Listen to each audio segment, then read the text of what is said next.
Alors bonjour à toutes et à tous. Donc avant de commencer, je voudrais remercier la Fondation pour son accueil et l'organisation de cet événement, parce que c'est toujours un plaisir pour moi de participer à ce genre d'événement.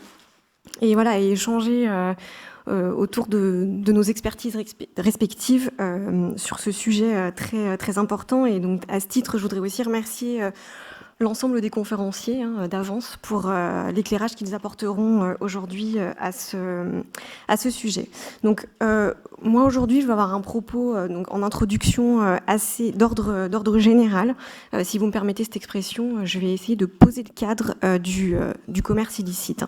Donc j'ai intitulé ma présentation un phénomène complexe et évolutif, et donc je vais essayer de vous montrer en quoi c'est un phénomène effectivement de grande ampleur, complexe et en constante évolution. Donc, mon propos est structuré autour de ces 5 points. Je vais prendre un petit peu de temps pour présenter le cadre, présenter quelques éléments de contexte, puisque j'ai le temps, et que je pense qu'il n'est pas inutile de rappeler dans quel cadre s'inscrivent les travaux de l'OCDE et notre rôle dans la lutte du commerce illicite en tant qu'organisation internationale. Ensuite, j'aborderai le commerce illicite je montrerai en quoi c'est un phénomène vraiment de grande ampleur.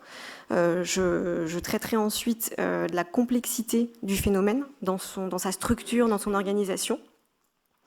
Ensuite, je m'attarderai aussi sur les impacts nombreux du commerce illicite, et brièvement, je conclurai en parlant du défi que représente la lutte du commerce de contrefaçon.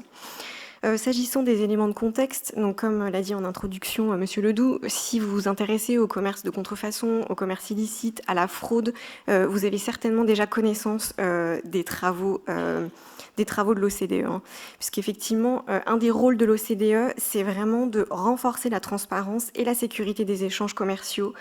Et comme le commerce de contrefaçon, le commerce illicite représente une menace pour la sécurité et la transparence des échanges, on a vraiment pour mission à l'OCDE d'essayer de lutter contre ce phénomène. Donc comment est-ce qu'on s'y prend ? On essaye de produire des analyses, on essaye d'éclairer le débat public, on essaye de sensibiliser les décideurs politiques autour de ce phénomène, autour de cette question. Et on essaye aussi de les aider, ces décideurs politiques, à mettre en place des mesures de lutte, des mesures appropriées, adaptées pour essayer de contrer, de limiter la portée de ce phénomène.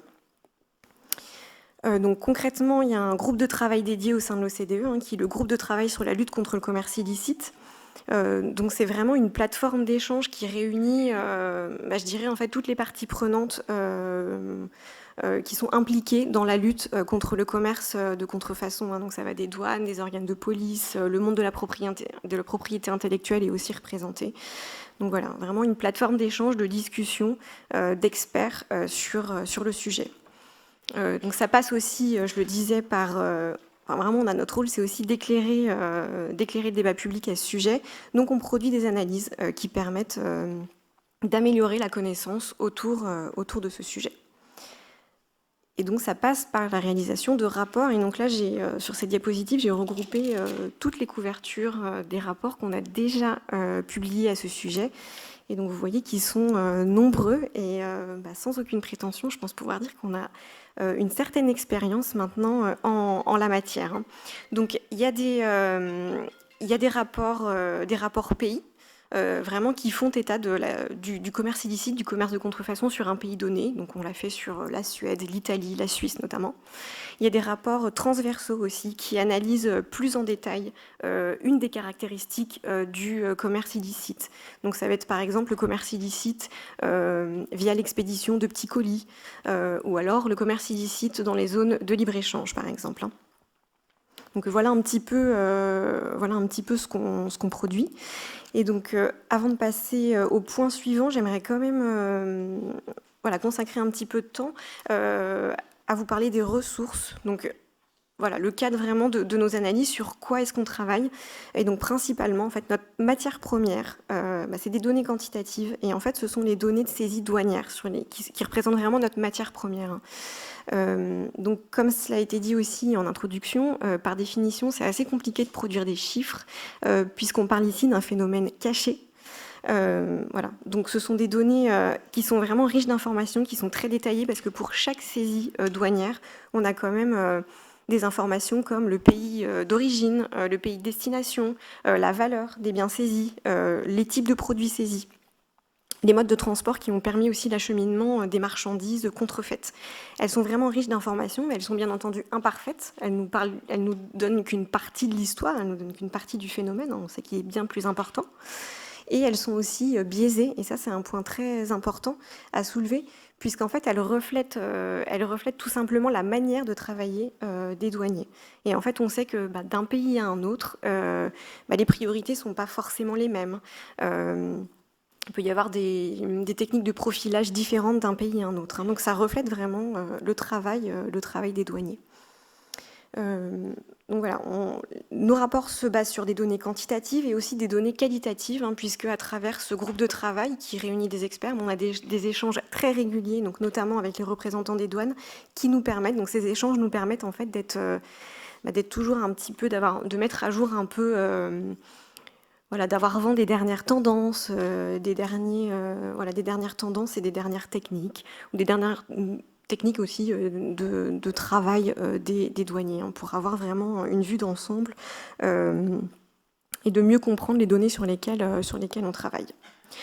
Je vais passer maintenant au point suivant, où j'aimerais vous parler effectivement de l'ampleur du phénomène, puisqu'en fait, qu'est-ce que le commerce de contrefaçon? En fait, c'est une activité qui est très très lucrative, qui est associée à de hauts revenus et un très faible risque de détection.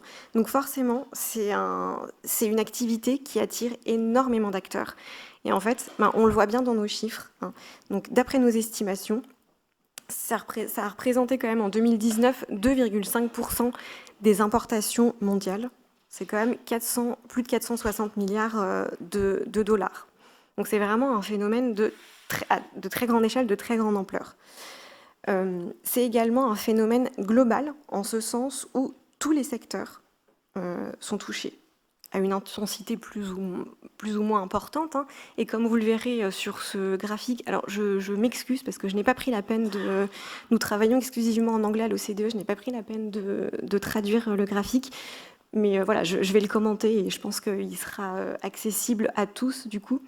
Donc, comme vous pouvez le voir sur ce graphique, donc les barres grises, c'est tout simplement la fréquence, c'est le pourcentage de biens saisis donc, par secteur en fonction du nombre de saisies.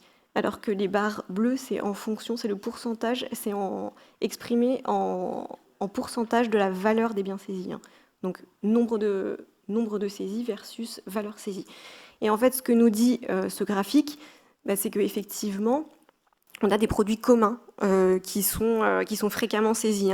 Donc, des articles de prêt-à-porter, de la maroquinerie, des montres, des produits électroniques, pardon. Donc, souvent, ça va être des téléphones, des ordinateurs, etc. Donc, des produits assez communs, mais pas que. Parce que c'est vrai que souvent, quand on parle de commerce de contrefaçon, on pense à tort, en fait, au sac Chanel, ou au porte-monnaie Louis Vuitton, ou au t-shirt Nike. Alors oui, il y en a, c'est vrai. Ici, ça arrive en premier sur le graphique, donc c'est ceux qui sont les plus souvent saisis. Je vous rappelle que je vous ai dit un peu plus tôt que les données étaient biaisées, parce que aussi c'est certainement plus facile pour les douaniers de détecter des produits communs comme du prêt-à-porter, plutôt que des faux médicaments. C'est aussi un élément à prendre en compte.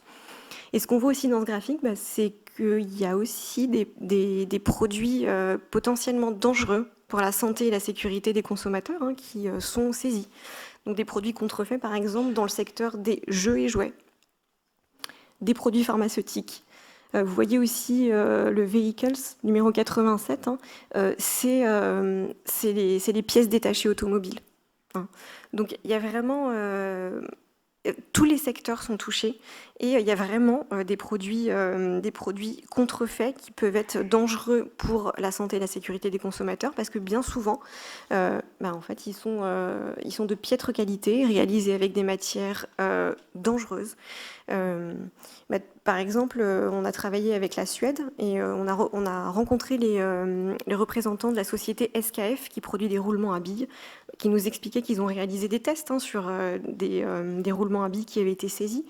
Et en fait, la qualité varie énormément et en fait, bien souvent, ce sont des roulements à billes, de vieux roulements à billes usagés qui sont nettoyés, polis et sur lesquels on appose à nouveau la marque SKF. Donc ça pose vraiment la question de la sécurité aussi des produits issus du commerce de contrefaçon. Donc c'est un phénomène global parce qu'effectivement ça touche tous les secteurs et aussi que ça touche énormément de pays. Une multitude de pays sont impliqués dans le commerce de contrefaçon, comme vous pouvez le voir là à l'écran. Ici, j'indique les principales économies de provenance. J'ai mis les principales, mais sachez quand même qu'on compte pas moins de 190 pays de provenance pour les pays contrefaits, sachant que pour résumer, c'est vrai que les produits contrefaits saisis viennent principalement des pays asiatiques, avec la Chine en tête, mais sachez aussi qu'il y a il va y avoir des spécificités sectorielles. On en parlait juste avant, par exemple pour les pièces détachées automobiles, ça va plutôt être la Pologne. Pour les médicaments contrefaits, ça va plutôt être l'Inde. Donc voilà un petit peu pour cette vision un peu globale des pays de provenance. Il y a aussi 150 pays à peu près de destination. Donc il y a vraiment beaucoup de pays qui importent, des produits contrefaits. Hein. Et il n'y a pas besoin d'aller bien loin, hein, parce que effectivement, par exemple, à Saint-Ouen, au marché aux puces, c'est un vrai fléau. Hein. Les organes de police considèrent vraiment Saint-Ouen comme le Rungis de la contrefaçon en France. Et alors maintenant, j'aimerais effectivement parler de quelque chose qui est assez important à mes yeux, c'est parce qu'en fait derrière les produits contrefaits, ce sont les marques, hein, ce sont les entreprises détentrices des droits de propriété intellectuelle qui souffrent de ce phénomène, hein, de la contrefaçon. Et donc là, en fait, comme vous pouvez le voir sur ce graphique, on voit qu'entre 2017 et 2019, ce sont les marques américaines qui ont le plus souffert de la contrefaçon. Viennent ensuite les marques françaises, allemandes, italiennes et suisses. Et le message important que je voudrais faire passer ici aujourd'hui, c'est que parmi ces marques, alors oui, il y a des multinationales, il y a des grandes entreprises, il y a des marques de luxe, mais pas que. Il y a énormément de PME qui sont touchées par la contrefaçon. Et donc on a réalisé aussi un rapport à ce sujet sur les petites et moyennes entreprises, en commun avec l'Observatoire européen de la propriété intellectuelle. Et en fait, dans ce rapport, on met en évidence à quel point c'est une menace réelle qui pèse sur les PME, qui ont rarement les ressources tant financières qu'humaines pour protéger leurs droits de propriété intellectuelle. Et par exemple, dans ce rapport, on met en évidence que le taux de survie des PME et de 34 des PME victimes du commerce de contrefaçon, leur taux de survie est inférieur de 34% au taux de survie des PME n'ayant pas souffert de cette menace. Hein. C'est vraiment une menace réelle pour les entreprises et notamment pour les plus fragiles, pour les plus petites. Alors maintenant, je vais aborder la complexité du phénomène, notamment dans son organisation. Puisqu'effectivement, les contrefacteurs ont tendance à utiliser des routes commerciales assez complexes. Donc, je l'ai dit, c'est schématique, mais au global, c'est vrai que les produits de contrefaçon, les produits licites viennent plutôt des pays asiatiques. Et en fait, beaucoup de points de transit vont être utilisés aux quatre coins du monde, hein, donc notamment Hong Kong, Singapour, la Turquie, les Émirats arabes unis. Et donc, typiquement, on peut avoir des roulements à billes contrefaits, typiquement, qui vont arriver de Chine ou de Pologne, ou d'autres marchandises, hein, qui vont arriver, par exemple, de Chine par voie maritime. Elles vont arriver en Turquie, et ensuite, elles vont être dispatchées dans les pays, les destinations finales, hein, donc bien souvent la Turquie dessert le marché européen, et là elles vont être distribuées par d'autres moyens, hein, donc par route, par air, etc. Ce qu'on remarque aussi, un des phénomènes, un des faits marquants aussi, c'est qu'on voit, par exemple pour les pays européens, il y a des importations de fausses étiquettes, de faux emballages, de faux contenants, ce qui signifie en fait que bien souvent les produits contrefaits sont assemblés dans les pays de destination, hein, pour brouiller aussi les pistes. Ensuite, c'est vrai qu'on remarque qu'il y a vraiment des stratégies très variées qui sont employées, qui sont utilisées par les contrefacteurs, hein, puisqu'ils vont utiliser tous les moyens qui visent à faciliter le commerce légitime, hein. Donc tous ces moyens vont être pollués par les marchandises contrefaites, hein. Donc ça va être le transport maritime conteneurisé, les envois par petits colis, les zones de libre-échange et par exemple plus récemment le e-commerce, avec les plateformes en ligne et aussi maintenant les plateformes de vente de seconde main, hein, qui est la dernière tendance du commerce illicite, hein. C'est aussi c'est un phénomène complexe, hein, par effectivement ces routes et ces manières de procéder sur l'assemblage, par exemple dans les pays de destination finale. Et c'est également un problème, c'est également un phénomène complexe parce qu'il est en constante évolution. Dans les produits qui vont être proposés, mais aussi dans les techniques de distribution. Et en fait, en ça, la période du Covid-19 a été une illustration parfaite, puisque nos échanges avec les représentants des douanes pendant cette période spécifique montrent bien qu'il y a eu une recrudescence des saisies de produits sanitaires, donc des masques, des gants, des kits de tests Covid, et également des vaccins contre le Covid-19. On voit bien aussi que tous ces produits ont été proposés principalement en ligne, du fait des confinements dans les pays. Et donc, il y a eu effectivement énormément, une multiplication de noms de domaines frauduleux avec tout simplement les mots-clés comme Covid-19, vaccin, etc., qui ont explosé pendant cette période. Donc vraiment une très grande capacité d'adaptation et de réaction des contrefacteurs pour adapter l'offre aux besoins spécifiques des périodes et des consommateurs, si je puis dire. Maintenant, je passerai effectivement aux impacts du commerce illicite, hein. C'est vraiment, comme vous allez le voir, les impacts sont vraiment nombreux sur différents acteurs et ils sont de nature diverse. Alors, il y a des impacts d'abord économiques, hein, sécuritaires et sanitaires également, des impacts environnementaux et des impacts aussi d'ordre, des impacts sociaux. C'est ce que je vais vous présenter ici. Donc les impacts économiques à court terme d'abord sur les détenteurs de droits de propriété intellectuelle. Ça va effectivement toucher les marques, hein, puisque la consommation de produits illicites, ça va détourner les ventes. Donc effectivement, il va y avoir une baisse des ventes pour eux et également une baisse de l'emploi, hein, destruction de l'emploi.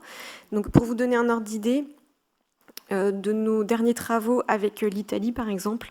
Donc la contrefaçon des marques italiennes, ça a représenté quand même près de 17 milliards d'euros de pertes de vente et 51 000 emplois détruits, d'après nos chiffres.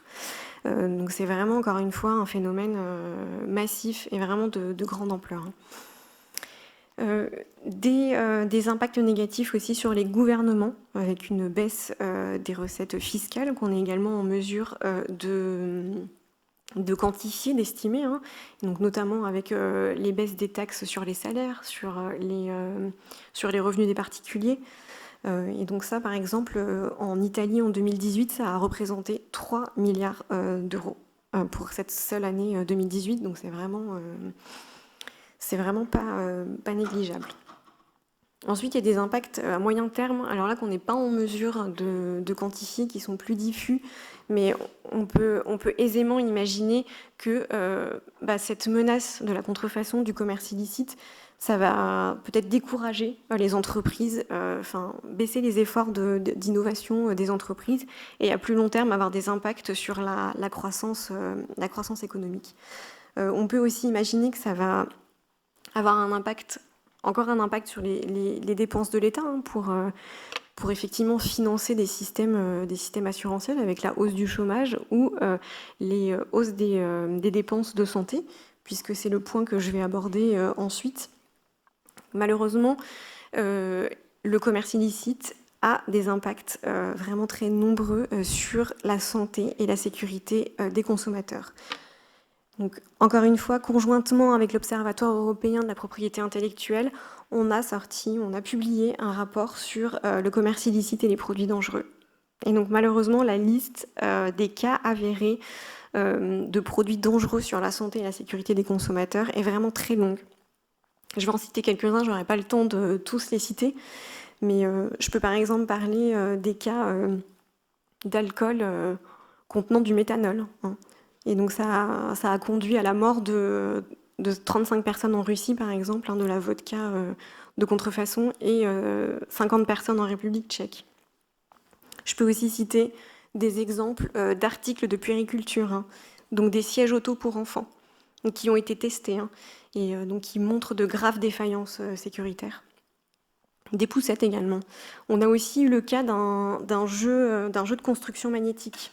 Et en fait, il y a un petit garçon de 4 ans qui a ingéré, les aimants en fait se sont détachés des pièces magnétiques. Il a ingéré les aimants et donc il a eu de graves lésions aux intestins suite à ça.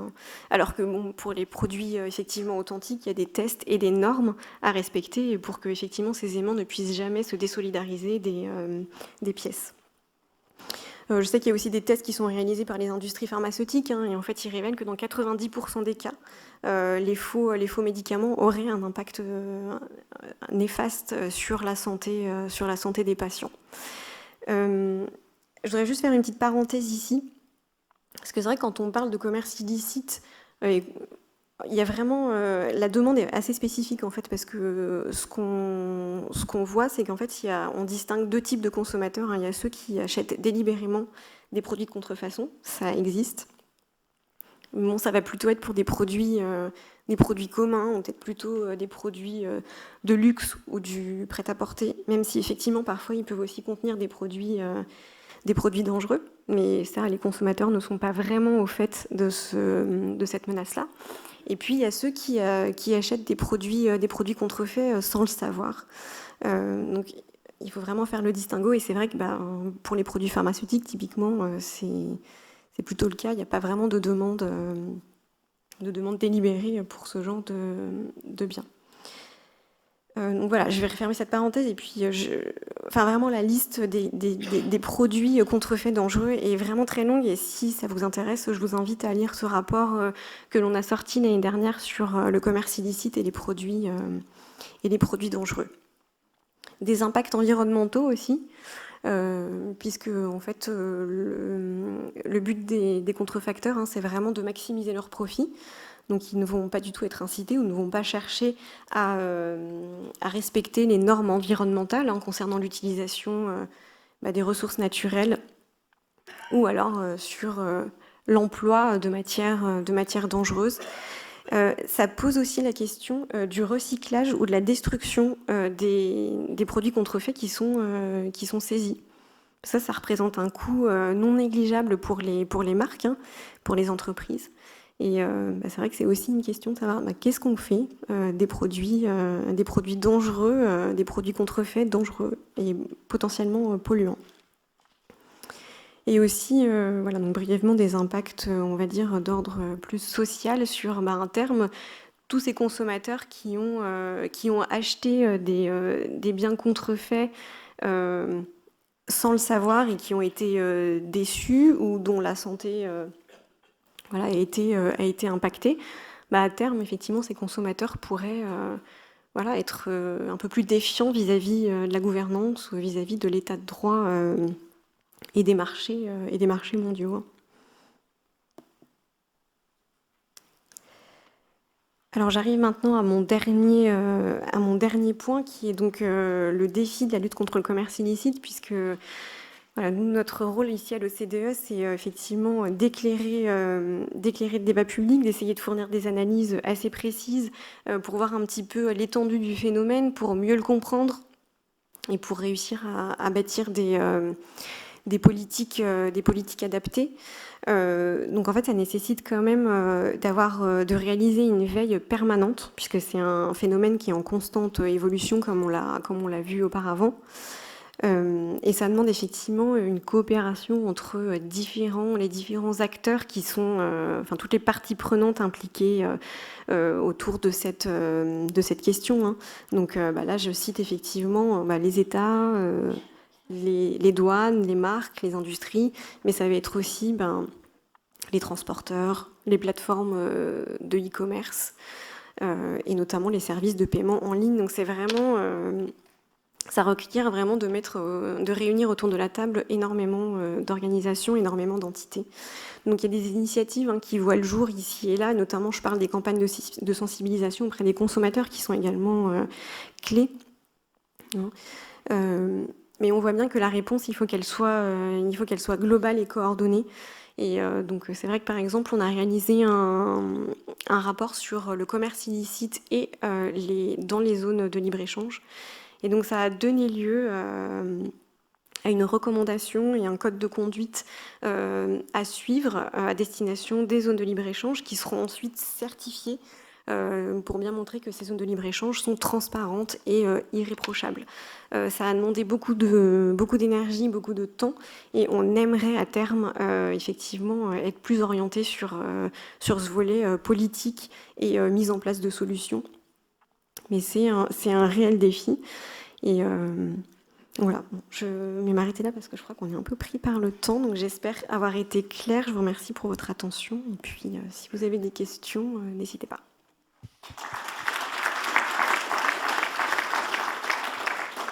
Merci beaucoup. Vous voyez ce que je vous avais promis, on a eu exactement ce que nous attendions. Vous avez vu l'ampleur de ce phénomène, de ce problème. Alors pour les questions, je pensais tout de même vous garder à part, parce que vous avez parlé de l'aspect économique, disons, en général, alors que les 3 conférences qui vont suivre, ce sera plus technique. Donc je pense qu'il serait peut-être bien qu'on fasse les questions pour vous maintenant et qu'on passe aux techniques après. Vous pouvez venir vous asseoir à côté de moi. Donc, 2 choses, je voudrais faire juste 2 commentaires avant de donner la parole. Vous avez dit quelque chose qui m'a beaucoup plu parce que j'ai eu quelques discussions au départ dans l'organisation de ce colloque, mais vous n'en avez pas parlé assez. C'est le problème des contenants. Parce que vous avez vu, j'ai mis dans le titre « Des produits et leurs contenants », parce que c'est un vrai problème. Les quelques personnes que j'ai interrogées dans ce domaine qui sont victimes de ce genre-là me parlent toujours le contenant, qui trouble le consommateur, qui le trompe. Vous voulez un petit peu en rajouter, parce que vous n'avez pas dit beaucoup sur... C'est ouvert, vous pouvez y aller. Pardon. Alors effectivement, en fait, c'est un phénomène assez récent dans nos premières données. Parce qu'en fait, on étudie les données de 2013 à 2019. Il y a énormément de retard sur les données qu'on reçoit de la part des douanes. Mais bon, ils sont très occupés, et, on le comprend aisément.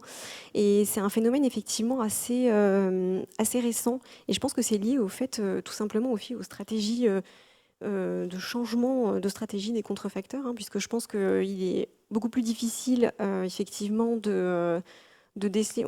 Je vais prendre l'exemple d'un t-shirt blanc basique. Un t-shirt blanc qui va arriver de Chine. S'il n'y a pas de marque dessus, on va rien en faire. Une fois qu'il sera arrivé en Europe, effectivement, on va mettre dessus une petite étiquette contrefaite d'une marque que je ne citerai pas. Et donc, effectivement, c'est une manière vraiment de brouiller les pistes et de réussir à détourner l'attention des douanes. Parce qu'effectivement, j'en ai pas beaucoup parlé non plus, mais je pense que les douanes ont énormément à faire. Et en fait, il faut qu'elles fassent des choix aussi. Et en fait, ça, c'est vraiment c'est typiquement une stratégie pour détourner l'attention et réussir à leur fin, réussir à faire passer les marchandises de manière beaucoup plus sécurisée pour elles, de manière à ne pas être Vous pouvez détectées. aussi donner l'exemple des bouteilles de champagne. Oui, tout à fait. Parlez-en, parce qu'on Oui, peut oui, oui. parler. Alors effectivement, c'est un vrai fléau et c'est ce qu'on disait quand on a discuté un petit peu avant l'ouverture du colloque.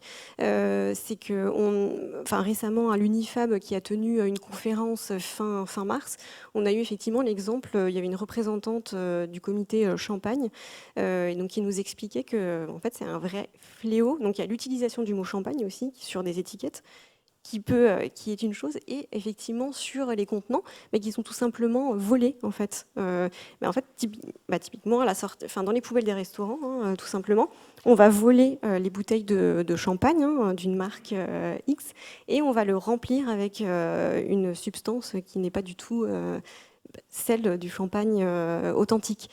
Donc il y a vraiment énormément effectivement, de manières de réassembler. Et dans ce cas-là, il y a un commerce tout à fait en France. Des gens vont dans les endroits où on récupère les bouteilles, prennent les bouteilles de champagne vides, les expédient dans le pays qui les veut, on remplit avec n'importe quoi dedans, on remet un bouchon dessus et on revient le vendre sous le nom du grand champagne qui est dedans. Et en fait, c'est de l'eau gazeuse qui est à l'intérieur et vous avez payé le prix du grand champagne. C'est très, très courant, comme vous l'avez dit. Oui. Ça devient une catastrophe pour les marchands de champagne, cette affaire-là. C'est pour ça qu'il y a beaucoup d'initiatives aussi pour, en fait, tout simplement détruire. Il faudrait casser la bouteille. Voilà, chaque fois qu'on boit une bouteille de champagne, il faudrait la casser pour pliquer l'étiquette. Voilà. Parce qu'il y a tout un commerce qui s'est fait là-dessus. Exactement, un commerce pareil. Et ils sont très, très bien organisés.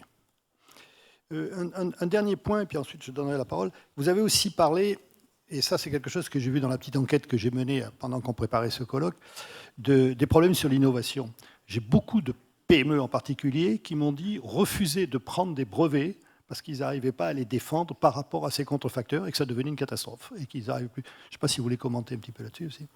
Oui, alors ça, c'est vraiment un fléau parce qu'effectivement, il y a vraiment beaucoup de PME très innovantes et qui sont effectivement découragées, qui ne veulent pas déposer leurs brevets, leurs marques, etc. Et en fait, c'est vraiment ce qu'on montre dans ce rapport fait avec l'Observatoire européen de la propriété intellectuelle. Hein. C'est que une fois, alors déjà c'est compliqué aussi pour une PME parfois de déposer les marques, hein, parce qu'elles n'ont pas forcément elles déposent moins leurs marques que la moyenne, hein, que des entreprises prises dans leur ensemble. Et une fois qu'elles ont déposé leurs marques, elles sont bien embêtées pour défendre leurs droits, parce que ça implique quand même de devoir faire une veille sur le marché. Et ensuite, une fois qu'on a mis en évidence qu'il y avait un produit contrefait, c'est vraiment tout un processus long et coûteux pour pouvoir faire valoir ses droits. Et en fait, c'est vrai qu'on voit que dans les grandes entreprises, souvent, il y a des équipes en interne, des équipes juridiques qui se chargent de le faire. Et en fait, nous, ce qu'on voit, c'est qu'effectivement, il y a une très faible part des PME qui... Pour vous donner une idée sur cet aspect, lorsque je dirigeais la politique industrielle au CNRS avec les États-Unis, lorsqu'on voulait attaquer une entreprise qui nous avait contrefait un brevet, il fallait mettre au départ 3 ou 4 millions sur la table. Après, vous gagnez, vous les récupérez. Mais qui est capable de mettre sur la table 3 ou 4 millions au départ en n'étant pas sûr de gagner? Bon, si vous gagnez, vous allez les récupérer.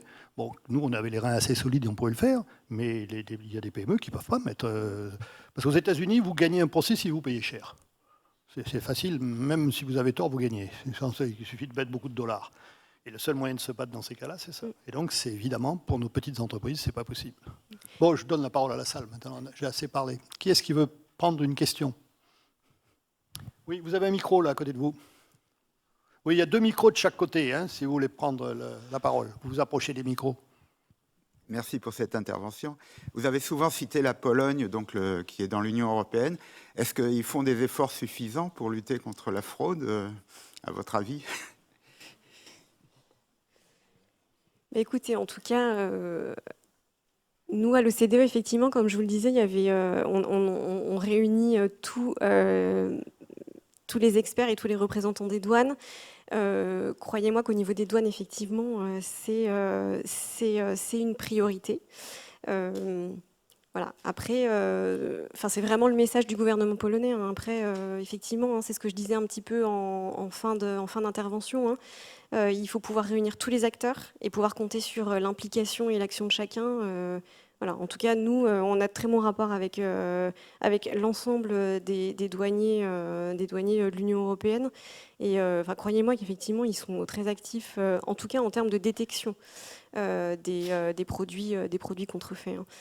Après, voilà, effectivement, on sait bien qu'il y a certains pays dans lesquels il y a un peu plus de laisser-aller que d'autres. Et en fait, c'est ce que je disais aussi pendant mon intervention. Hein. Les priorités ne sont pas forcément les mêmes d'un pays à un autre, mais il y a un effort de détection, en tout cas, qui est fait aussi en Pologne. Ça, je peux vous l'affirmer. Et dans le cas des bouteilles de champagne qui sont prises en France, c'est les Français qui font le business, oui. Qui récupèrent les bouteilles de champagne et qui les vendent aux pays étrangers. C'est donc la corruption chez nous, même. D'autres questions? Non? Oui? Je ne vois pas. Là, juste en face. Mais, approchez-vous des micros, parce qu'autrement, on ne vous entend pas. Là. Il y a des micros de chaque côté de la salle, je vous ai dit. Alors, parlez très fort.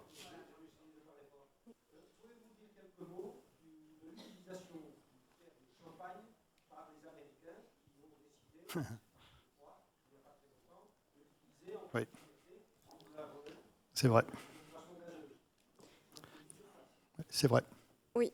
Écoutez, effectivement, c'est été évoqué à l'UNIFAB par cette représentante du comité Champagne. Et je pense qu'il y a une bataille qui va s'engager effectivement à ce niveau-là, puisque effectivement, c'est typiquement de la concurrence déloyale. Parce que c'est une marque déposée et IGP. Donc effectivement, il y a une bataille qui va s'engager en la matière. Il y en a qui le font délibérément. Bon, là, ils l'ont effectivement indiqué, mais c'est quelque chose qu'il va falloir, effectivement, c'est à l'ordre du jour au comité Champagne. Oui, mais ce n'est pas exactement le même problème. Ce n'est pas de la fraude, parce que là, on sait, c'est comme le faux camembert, etc. Là, on sait, ils le vendent, donc ça, on peut le mesurer. Oui, la fraude, c'est autre chose, on ne voit rien. Hein.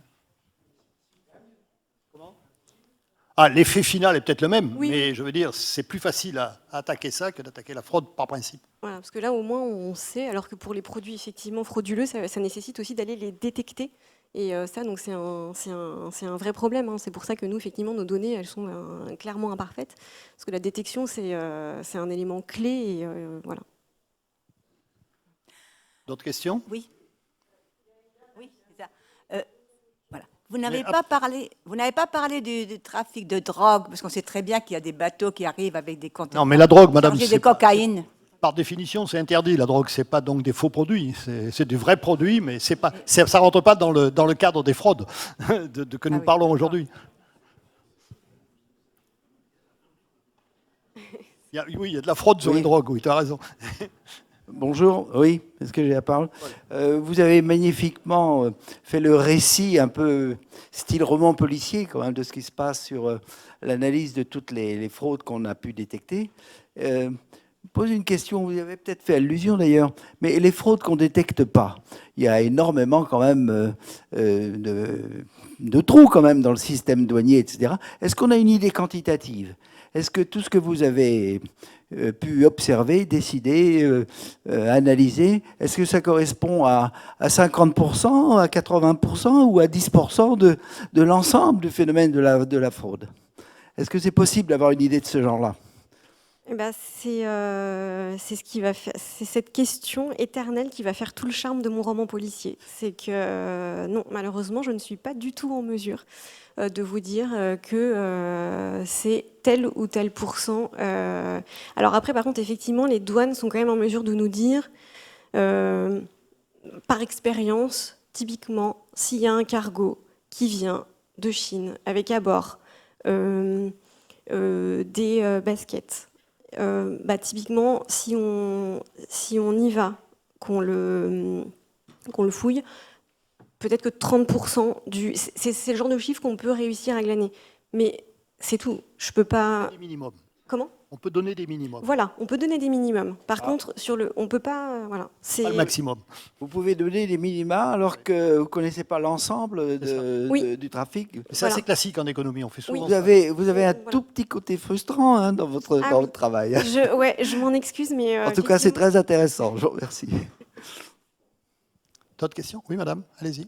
Parlez fort si vous n'avez pas le micro. Paul, fais passer le micro. Oui, je vais essayer.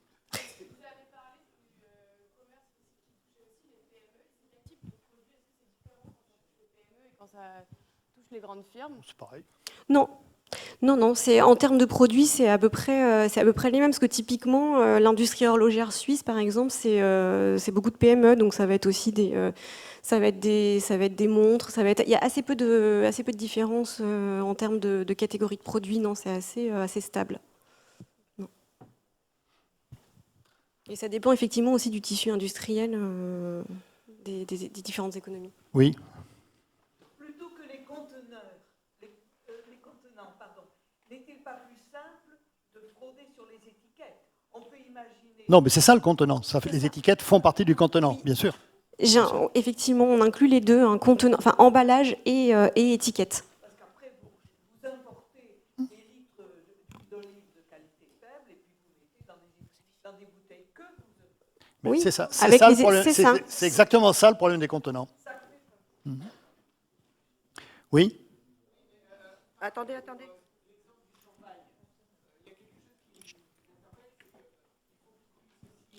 On vous entend pas. Attendez, le micro arrive. Oui. Oui, pour l'exemple du champagne, on récupère la bouteille vide, donc elle a été elle a été débouchée. Donc il faut après qu'il reconstitue l'entourage métallique, enfin vous savez l'entourage et le bouchon et la capsule aussi. Ça veut dire qu'en fait il faut qu'ils aient des moyens industriels quand même hein, pour faire l'embouteillage et tout ça après. Bien sûr. Ah oui, mais Bien sûr. ils ont tous ces moyens, parce qu'effectivement, par exemple, je l'ai pas indiqué parce que je pouvais pas tout dire non plus, mais il y a aussi beaucoup de produits contrefaits qui sont faits dans par exemple en Chine, dans des entreprises, dans des usines tout à fait légales. Hein, donc ils ont les moyens. Ah oui. Et c'est pour ça aussi qu'on distingue les pays de production des pays de transit.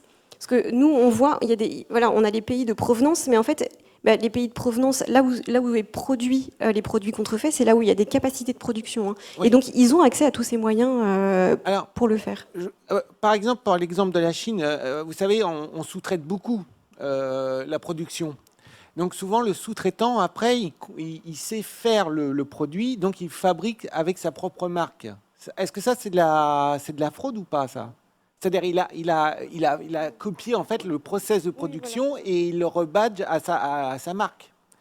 Beaucoup vous savez, les Xiaomi, tout ça, ils ont commencé comme ça en fait. Oui. Après, c'est devenu une marque à part entière. Oui. Après, là, effectivement, on n'est plus sur du vol de propriété. C'est quand même du vol intellectuel un peu. Oui. Un peu, enfin. Oui, c'est de l'appropriation de propriété intellectuelle. Ouais, c'est ça. On va, avec votre dernière diapo, c'est bon pour notre dernière conférence, notre table ronde cet après-midi sur les défis. Parce que là, on va parler de ça. Et on va essayer de trouver d'autres solutions et pour voir ce qui se passe.